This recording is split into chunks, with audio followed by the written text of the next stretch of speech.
الحمدللہ والصلاة والسلام علی رسول اللہ محمد بن عبداللہ وعلی آلہ واصحابہ ومن والاه اما بعد فاعوذ باللہ من الشیطان الرجیم بسم اللہ الرحمن الرحیم۔ اس درس کا ٹاپک ہے الحدیث ونشأتہ واہم المؤلفات فیہ، یعنی کیف تحصل الملکۃ فی علم الحدیث،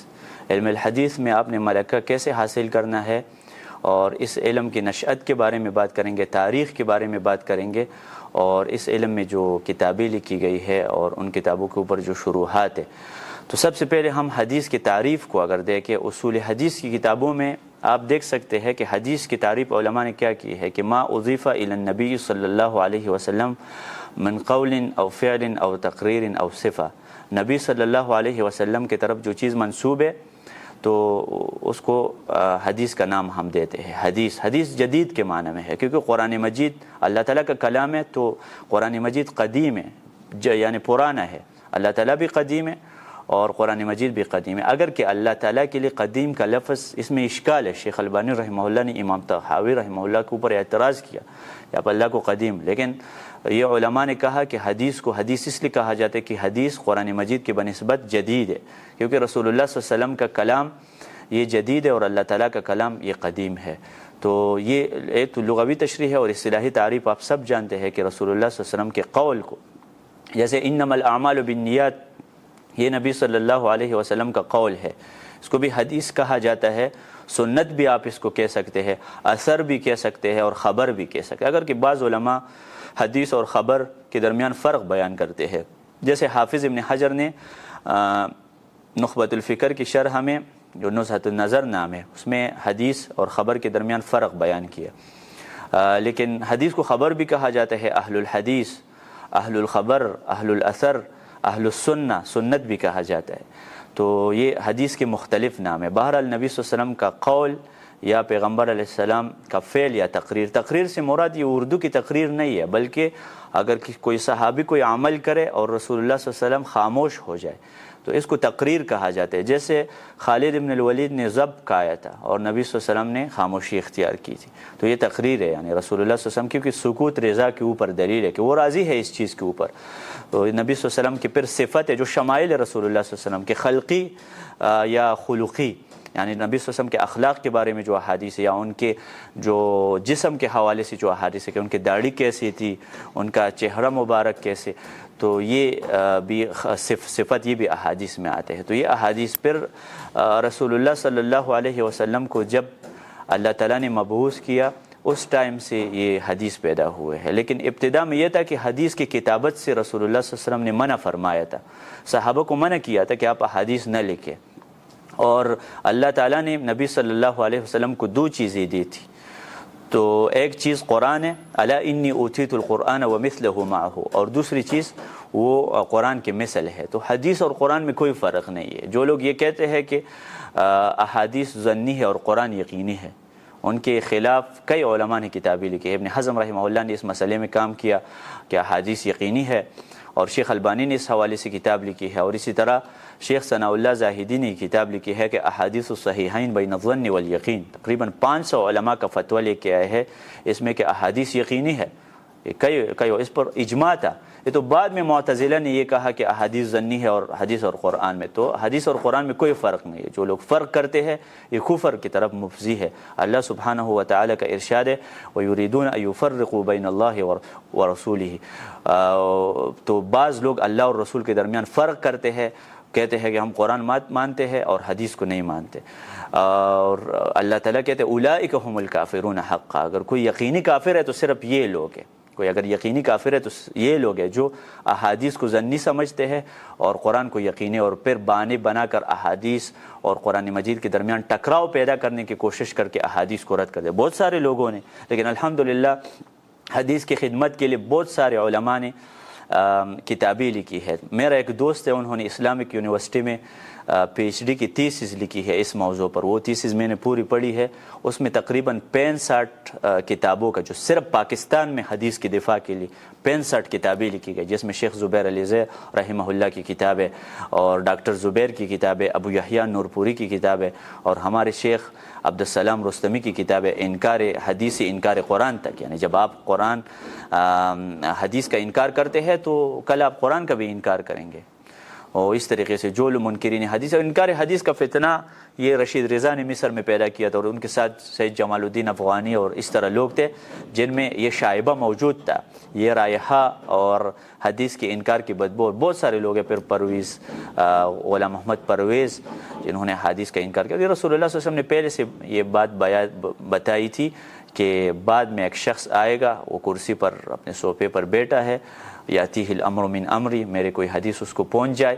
اور کہتے ہیں کہ ما وجدنا فی کتاب اللہ حللناہ، جو قرآن میں ہے اس کو ہم حلال سمجھیں گے، جو قرآن میں حرام ہے اس کو ہم حرام سمجھیں گے، اور جو حدیث میں ہے اس کی ہمیں ضرورت نہیں ہے. دیکھیں آج اس دور میں بھی کیمرہ سامنے لگائے ہے، کرسی پر بیٹھے ہیں، لوگوں سے ڈونیشن اکٹھے کرتے ہیں اور حدیث کے انکار کرتے ہیں. نبی صلی اللہ علیہ وسلم کی حدیث بالکل صادق آئی ہے ان لوگوں کے اوپر جو احادیث کے منکر ہے. تو حدیث یہ رسول اللہ صلی اللہ علیہ وسلم جب سے ہے، نبی صلی اللہ علیہ وسلم جب سے نبی ہے اس زمانے سے حدیث. لیکن صحابہ ابتدائی دور میں حدیث کے لکھنے سے رسول اللہ صلی اللہ علیہ وسلم نے منع کیا تھا، اور پھر بعد میں صحابہ نے حدیث لکھنا بھی شروع کر دیا تھا. اور پھر امام مالک رحمہ اللہ کے زمانے میں، یہ امام مالک رحمہ اللہ ابو حنیفہ کے ہم عصر ہے، کیونکہ یہ ثابت ہے کہ امام مالک اور امام ابو حنیفہ رحمہ اللہ ایک دوسرے سے ملے ہیں. ٹھیک ہے، اس میں اختلاف ہے کہ ابو حنیفہ رحمہ اللہ تابعی ہے یا نہیں، اس میں اختلاف ہے. راجح یہ لگتا ہے کہ امام ابو حنیفہ رحمہ اللہ امام انس ابن مالک سے ملا ہے، کیونکہ انس ابن مالک رضی اللہ عنہ 93 ہجری میں فوت ہوئے ہیں، اور امام ابو حنیفہ 80 ہجری میں پیدا ہوئے تھے. تو تقریباً 13 سال کے تھے جب انس رضی اللہ عنہ سے وہ ملے تھے. اور رأیت ابا حنیفہ بین یدی مالک کالصبی بین یدی والدی، یہ بھی کچھ علماء نے کہا کہ میں نے امام ابو حنیفہ کو امام مالک کے سامنے دیکھا. ایک دوسرے سے استفادہ کرتے تھے جیسے بچہ والد کے سامنے بیٹا ہوتا ہے. تو اس طریقے سے امام مالک اور ابو حنیفہ رحمہ اللہ ایک دوسرے سے استفادہ کر چکے. اس دور سے پھر حدیث میں کتابیں لکھنی شروع. تو امام مالک رحمہ اللہ نے الموطا کے نام سے کتاب لکھی ہے حدیث میں، اور فقہی ترتیب کے ساتھ، یعنی کتاب الطہارہ میں ان حدیث کو وارد کیا جو صرف طہارت کے متعلق ہے. اور پھر اس کے بعد تو لیکن اس کتاب میں چونکہ صحیح احادیث بھی موجود ہے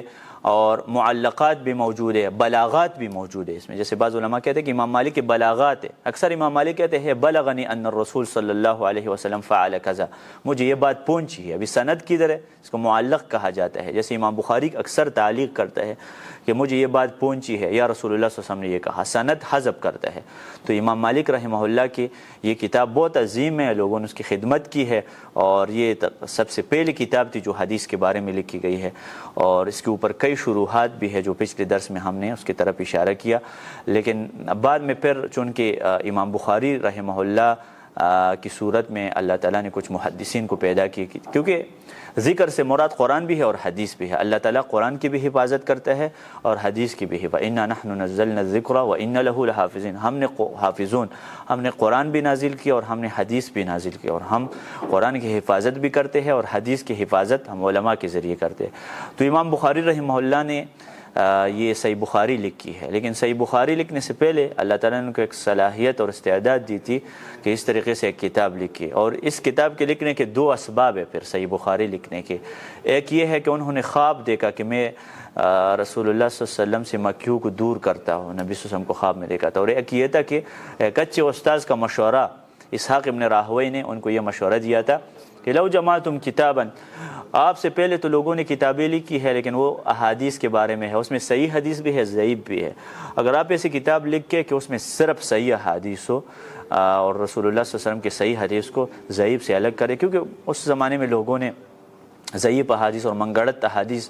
اسباب الوضع کئی اسباب ہیں، یعنی حکمرانوں کے تقرب کے لیے، پیسہ کمانے کے لیے، زہد کی وجہ سے، دینداری کی وجہ سے نوح ابن ابی مریم جیسے لوگوں نے، ابراہیم ابن غیاث جیسے لوگوں نے احادیث منگڑت احادیث بنائی تھی، شیعہ نے اور خوارج نے اپنے مذہب کی تائید کے لیے حدیث بنائی تھی۔ تو اس طرح حدیث کو پھر ابھی علماء کو ضرورت ہے کہ ضعیف حدیث کو صحیح حدیث سے الگ کر دے۔ صرف صحیح حدیث میں پھر امام بخاری رحمہ اللہ نے یہ کتاب لکھی ہے، اور اس کتاب کی ترتیب بھی فقہی ترتیب ہے۔ پر بعد میں امام بخاری رحمہ اللہ کے بعد پھر امام مسلم آئے ہیں۔ امام مسلم نے صحیح مسلم کے نام سے جو کتاب لکھی ہے، اور امام مسلم قشیری ہے، اور یہ کتب ستہ کے مؤلفین تمام عجم ہیں امام مسلم کے علاوہ، 5 اکثر محدثین یہ عجم ہیں، کیونکہ نبی صلی اللہ علیہ وسلم نے اس حوالے سے یہ خوشخبری دی تھی کہ سلمان فارسی چونکہ وہ فارس کے تھے، تو عجم میں اللہ تعالیٰ علماء پیدا کریں گے کہ نبی صلی اللہ علیہ وسلم نے فرمایا لو کان العلم بثریا لنالہ رجال من ہؤلاء، اگر علم ثریا میں بھی ہو تو سلمان فارسی کی نسل یہ علم حاصل کرے گی۔ ازبکستان میں امام بخاری جیسے علماء پیدا ہوئے، اور افغانستان میں بلخ میں اس طرح علماء پیدا ہوئے، ترمذ میں ترمذی جیسے علماء، ابن حبان البستی ہرات افغانستان کے ہے، تو افغانستان، خراسان، ان علاقوں میں اللہ تعالیٰ نے بہت بڑے محدثین پیدا کی ہے، تو حدیث کی خدمت انہوں نے کی ہے۔ تو صحیح مسلم ابھی دیکھیں، جب کبھی ایک استاذ اتنا اثر کرتا ہے شاگرد کی زندگی پر کہ اگر وہ استاذ نہ ہو تو وہ شاگرد بھی پیدا نہیں ہو سکتا۔ لولا البخاری لما راح مسلم، اگر بخاری نہ ہوتے تو امام مسلم کا وجود بھی نہ تھا۔ تو امام مسلم بخاری کی برکت سے آئے ہیں، اور ہم کہہ سکتے ہیں کہ آپ کے برکت سے یہ کام ہوا۔ ما ہی بأول برکتکم یا آل ابی بکر، تو یہ بخاری کی برکت سے۔ تو پھر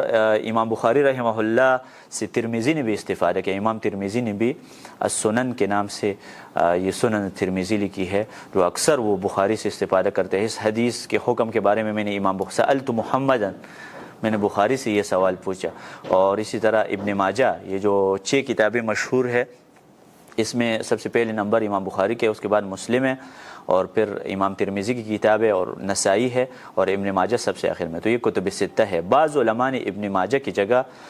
موطا امام مالک کو کتب ستہ میں شمار کیا۔ اور بھی کچھ علماء ایسے تھے جنہوں نے اپنی کتابوں کا نام صحیح رکھا، جیسے صحیح ابن خزیمہ ہے یا صحیح ابن حبان ہے، تو لیکن وہ اسم مسمى کے اوپر پھٹ نہیں آتے۔ یعنی امام بخاری نے صحیح نام صحیح رکھا ہے، امام مسلم نے نام صحیح رکھا ہے، لیکن بخاری کے اندر جتنے بھی احادیث ہے وہ بھی صحیح ہے، اور مسلم کے اندر جتنے حدیث ہو، لیکن ابن خزیمہ میں کئی احادیث ہے جو۔ تو پھر بعد میں کچھ علماء ایسے آئے تھے جنہوں نے امام بخاری کے اوپر استدراک بھی کیا، اور بعض علماء ایسے آئے تھے جنہوں نے بخاری کے اوپر استخراج بھی کیا، اور استدراک اور استخراج میں فرق ہے، یہ اصول حدیث کی کتابوں میں موجود ہے۔ تو امام حاکم نے مستدرک کے نام سے کتاب لکھی تھی، اور بخاری اور مسلم کے شرط کے مطابق جو احادیث ہے، امام بخاری اور مسلم کا شرط کیا ہے؟ ان کا شرط یہ ہے کہ ضروری نہیں ہے کہ ہر صحیح حدیث ہم اپنی کتاب میں ذکر کریں، ان کا شرط یہ ہے کہ صحیح حدیث میں جو اعلیٰ درجے کی حدیث وہ ہم کتاب میں ذکر کریں گے۔ تو امام حاکم نے دیکھا کہ بخاری رحمہ اللہ سے کچھ احادیث رہ گئی ہے جو ان کے شرط کے مطابق ہے، لیکن انہوں نے ذکر نہیں کیا، اگر کہ اس مسئلے میں امام حاکم متساہل بھی ہے، اور اس بارے میں تفصیل تحفۃ الاحوذی مبارک پوری رحمہ اللہ کی کتاب میں موجود ہے کہ اگر امام حاکم یہ دعویٰ کرے کہ یہ حدیث بخاری اور مسلم کے شرط کے مطابق ہے تو ضروری نہیں ہے کہ وہ اس کے شرط کے مطابق ہوگی۔ تو اس طریقے سے پھر استدراک بھی ہوا بخاری اور مسلم۔ پھر ایک خدمت جو صحیح بخاری کی اور باقی حدیث کی کتابوں کی ہوئی ہے وہ شروحات کی شکل میں، یعنی علماء نے دیکھا کہ بخاری میں ایسے احادیث ہے جو لوگ پڑھ کر ڈائریکٹ سمجھ نہیں آئے گی، کیونکہ نبی صلی اللہ علیہ وسلم کے احادیث کی کے اندر جو مسائل ہے، جو فقہی احکام ہیں، وہ ڈائریکٹ طالب علم پک نہیں کر سکتے۔ تو پھر شروحات کی شکل میں انہوں نے خدمت کی۔ تو بخاری کے اوپر کتنی شروحات ہے؟ سب سے عظیم شرح فتح الباری ہے، حافظ ابن حجر رحمہ اللہ، اور یہ 2 کزن تھے، ایک مولا عینی تھا حنفی مذہب کا، اور ایک امام ابن حجر تھا، یہ دونوں کزن تھے، اور دونوں ایک ہی زمانے میں دونوں نے شروحات لکھی ہے۔ تو عینی نے عمدۃ القاری کے نام سے شرح لکھا، اور حافظ ابن حجر نے فتح الباری کے نام سے۔ امام شوکانی کو کسی نے کہا کہ آپ بخاری کا شرح لکھے، آپ نے تو نیل الاوتار جیسی کتاب لکھی ہے، تو بخاری کا شرح، انہوں نے کہا تھا لا ہجرت بعد الفتح، فتح کے بعد ہجرت نہیں ہے، یعنی فتح الباری کے بعد کوئی اور شرح نہیں چل سکتا۔ تو اسی طریقے سے پھر صحیح مسلم کا شرح امام نووی نے کیا ہے، اور بخاری کے اور بھی شروحات ہیں جیسے التوضیح ہے، التوشیح ہے، اور کئی۔ اور اس کے بعد اگر آپ دیکھیں کہ ترمیزی کی شروحات میں آپ دیکھیں عارضۃ الاحوزی کے نام سے شرح ہے، ثناء اللہ مدنی رحمہ اللہ کی شرح ہے جائزۃ الاحوزی اور تحفۃ الاحوزی، یہ ترمیزی کی شروحات ہے۔ قوت المقتضی کے نام سے انور شاہ کشمیری کی شرح ہے، اور سنن ابن ماجہ کے اوپر آپ دیکھیں کئی شروحات لکھی گئی ہے۔ انجاز الحاجہ جانباز کی کتاب ہے، اور اسی طرح اس دور میں بھی اگر آپ دیکھیں تو نسائی کی کوئی طویل شرح وہ اسیوبی رحمہ اللہ سے پہلے کسی نے نہیں لکھی تھی، تو انہوں نے یہ اسیوبی رحمہ اللہ نے یہ شرح لکھا ذخیرۃ العقبہ فی شرح المجتبیٰ، کیونکہ امام نسائی رحمہ اللہ کی دو کتابیں تھی، ایک السنن الکبریٰ اور ایک مجتبیٰ۔ یہ جو مجتبیٰ ہے مختصر ہے یہ سنن الکبریٰ سے، تو اس کی سنن نسائی کے اوپر کئی حاشیے تھے، جیسے سندھی کا حاشیہ ہے حیات سندھی رحمہ اللہ کا، اور کئی حاشیہ تھے، لیکن تفصیلی شرح یہ اسیوبی، اور اسیوبی رحمہ اللہ نے ابھی اس دور میں بھی اور کتابوں کے اوپر بھی شروع، جیسے ابن ماجہ کے اوپر بھی ان کا شرح ہے، اور صحیح مسلم کے اوپر البحر الثجاج، اسی طرح شروحات انہوں نے کہ جو تفصیل اس کے اندر موجود ہے۔ تو یہ تو احادیث کے حوالے سے۔ ابھی حدیث میں طالب علم کا منہج کیا ہونا چاہیے، یعنی اگر آپ نے حدیث کا علم حاصل کرنا ہے تو یہ نہیں ہے کہ ڈائریکٹ بخاری اٹھائی اور بخاری سے شروع کر دیا، بلکہ تدرج کے ساتھ آپ آئیں گے۔ تو تدرج کے ساتھ جب آپ آئیں گے تو حدیث میں سب سے چھوٹی کتاب عمدۃ الاحکام ہے، عبد الغنی مقدسی 600 ہجری میں یہ فوت ہوئی ہے، ان کی کتاب ہے عمدۃ الاحکام، تقریباً 400 حدیث کے اوپر یہ کتاب مشتمل ہے، اور اس کی شرح تیسیر العلام جو جامع ابی بکر کراچی میں مقرر بھی ہے، تو آپ تیسیر العلام پڑھیں عمدۃ الاحکام، اس کے بعد آپ منتقل ہو جائے دوسری کتاب کی طرف جو تھوڑی سی تفصیل ہو، عمدۃ الاحکام سے زیادہ احادیث ہو۔ ابھی عمدۃ الاحکام میں کیا ہے، احکام کے حوالے سے جو احادیث ہے وہ بخاری اور مسلم سے ماخوذ ہے، تو آپ دوسری کتاب المحرر جو ابن عبد الحادی کی کتاب ہے اس کی طرف منتقل ہو جائے، یا اللؤلؤ والمرجان فیما اتفق علیہ الشیخان، اس کتاب کو آپ پڑھیں، اس کے بعد آپ بلوغ المرام کی طرف منتقل ہو جائے، اور بلوغ المرام کے کئی شروحات ہیں، جیسے امام صنعانی الامیر صنعانی کی شرح سبل السلام، یا توضیح الاحکام کے نام سے شرح، یا عبداللہ فوزان رحمہ اللہ کی شرح، تو یہ بلوغ المرام میں تقریباً 1500 احادیث ہے۔ اس کے بعد پھر آپ بخاری کی طرف منتقل ہو سکتے ہیں، لیکن میرے خیال میں اگر فقہ کی کتاب آپ پڑھیں تو فقہ کی کتاب یہ معین ہے مددگار حدیث سمجھنے کے۔ اگر آپ فقہ کی کتاب جیسے ابن قدامہ کے عمدۃ الفقہ پڑھیں تو آپ پھر صحیح بخاری کو سمجھ سکتے ہیں، اور اسی طرح اور بھی فقہ کی کتابیں ہیں، جیسے عمران لاہوری کی کتاب ہے فقہ الحدیث کے نام سے، اردو میں 2 جلدوں کی کتاب ہے، وہ اصل میں الدرر البہیہ شوکانی کی کتاب کا شرح، یا شوکانی کی الدرر البہیہ اور اس کے اوپر صدیق حسن خان کی الروضۃ الندیہ، یہ کتابیں پڑھ کر بھی آپ احادیث کی کتابیں سمجھ سکتے ہیں۔ تو یہ اس طریقے سے آپ نے تدرج کرنا ہے، لیکن صرف سیلف اسٹڈی سے بھی کام نہیں ہوتا، بلکہ ایک استاد ضروری ہے۔ نبی صلی اللہ علیہ وسلم نے بھی فرمایا تھا تسمعون